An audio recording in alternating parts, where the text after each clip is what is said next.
harmony, love, and the top psyche above. Shula Salim, the ghetto Prince Hakeem, leader of Manumi, here to help you transform into your new you. Now let's get it. This video, I love this one. Ooh, this is a really great one. Actually, this is probably one of my favorite videos. But in this video, we're gonna be talking about how to use sensory rich language.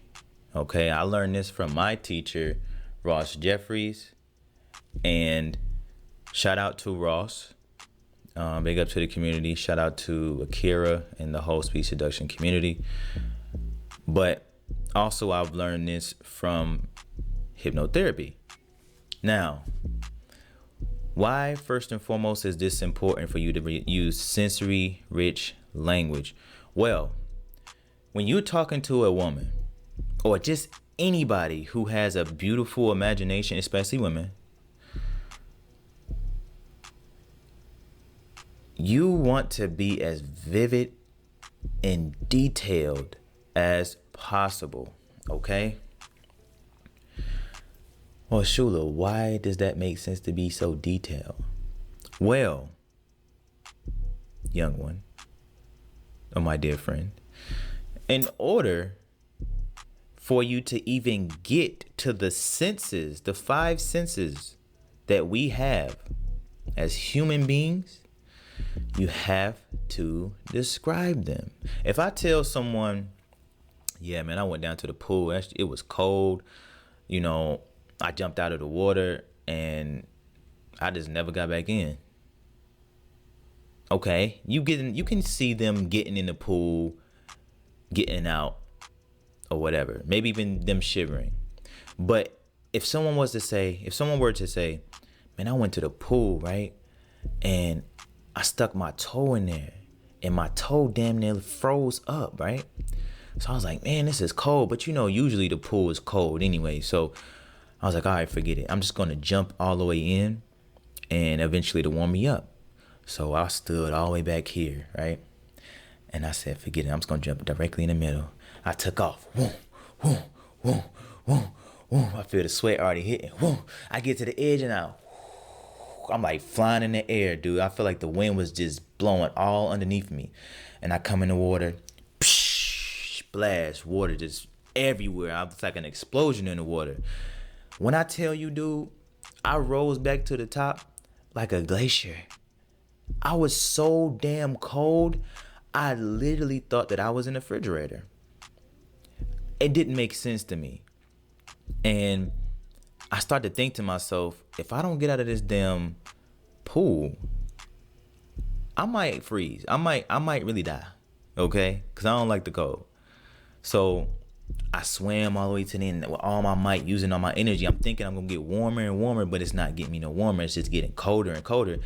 I lift myself up and I just hop out of the pool and water just dripping down on me, like all on my skin. I feel the coldness going through the droplets all on my body, and I'm just rushing for a towel.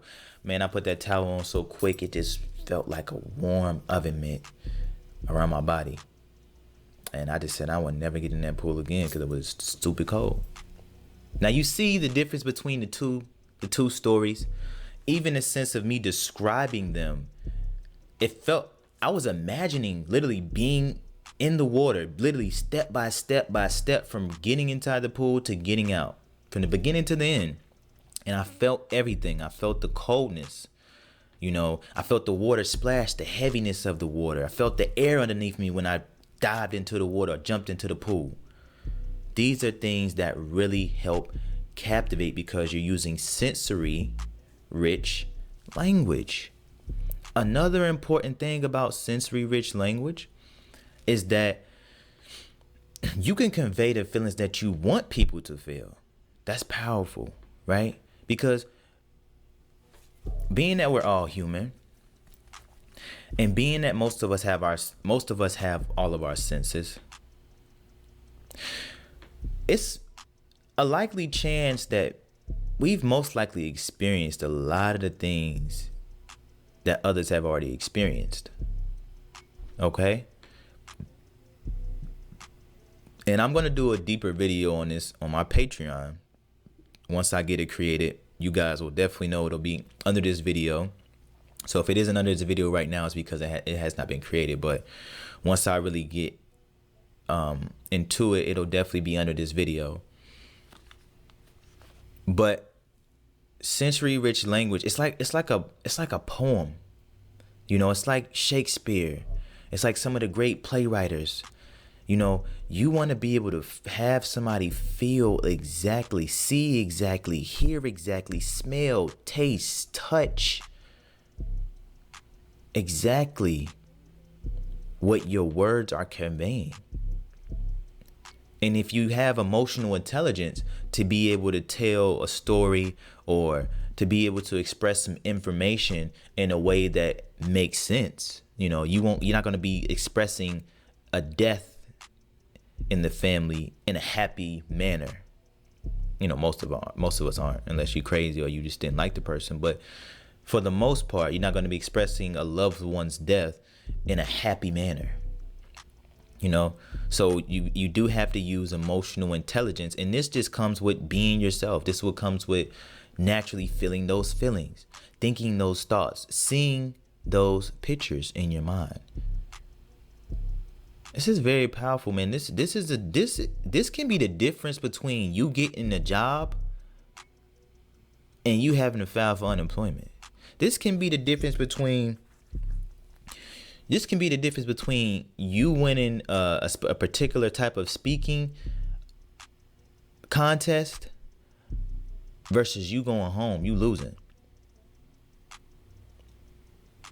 This can be the difference between that woman giving you her number and leading to something else, such as sensualness, sex, or whatever, a relationship, to you never seeing her again. This is a clear difference. And people who can talk like this, people who actually know how to convey and how to use certain inflections in the voice, certain imagery that people are maybe aware of, they're really good. And I'm gonna say this too, because shout out to it's Leo season, so shout out to all the Leos. Leos do this very freaking well. This is why Leos are really admired, because a lot of their storytelling is just superb.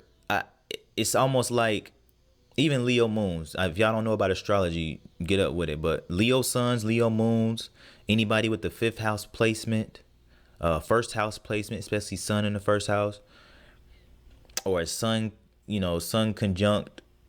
I don't want to get into all that, but anyway, shout out to the Leos on all sides of the spectrum, sun, moon, and rising. And if you really want to learn from, especially if it's an expressive Leo, you can really learn this from an expressive Leo.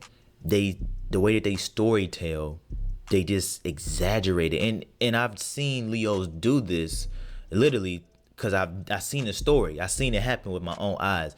And the Leo will take something so simple, so boring, so mundane, and turn it into like the best thing. Like you had to be there. Like you stupid for not being there. Even though you ain't know what was happening, you're dumb for not even wanting to be aware that it was going to be happening. Just because the way that the Leo is telling it. So you want to get into the habit of conveying messages, conveying stories, conveying just information in a very, very detailed and image rich, sensory rich way. Okay? Because that's how we are able to see things. That's how we're able to experience things.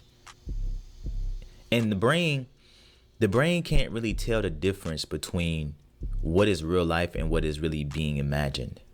That's why when we have dreams, even though we know when we get out of the dream and it wasn't real, in the dream, even if you have a vivid dream, you're still stuck in the reality and realm of the dream. So I've flown in my own dreams, and I felt the wind. I felt my body float up. I felt it. And I was able to control it. I felt when my feet hit the ground when I was coming down to land. And I can depict that to someone, and they'll experience like what it can possibly feel like. Or if they flew in that dream before, they can experience the same thing when I describe it. Be like, yeah, it did feel like that. Or yeah, mine felt like this. But either way it goes, you want to be very detailed, and use sensory rich language. Like I said, I will definitely be breaking this down even more, giving examples, better examples, in my Patreon.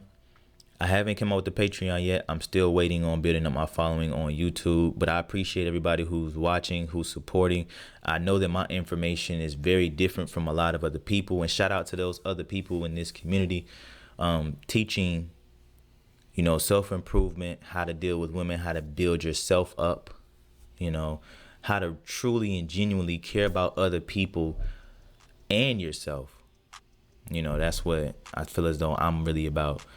And I hope people can definitely see that. But, one thing I'm going to leave y'all with is when you use sensory rich language, be very careful too. Okay. This is a genuine thing. You don't want to, you want to make people experience beautiful things. You want to make people experience things that are going to make them happy. You want a woman to experience things that's going to make her smile, make her laugh. Please use this for good intent. That's all I'm going to say. Okay? Harmony, love, and the top psyche above. I'm Shula Salim, the Ghetto Prince Hakeem, leader of my new me. Here to help you transform into your new you. Harmony.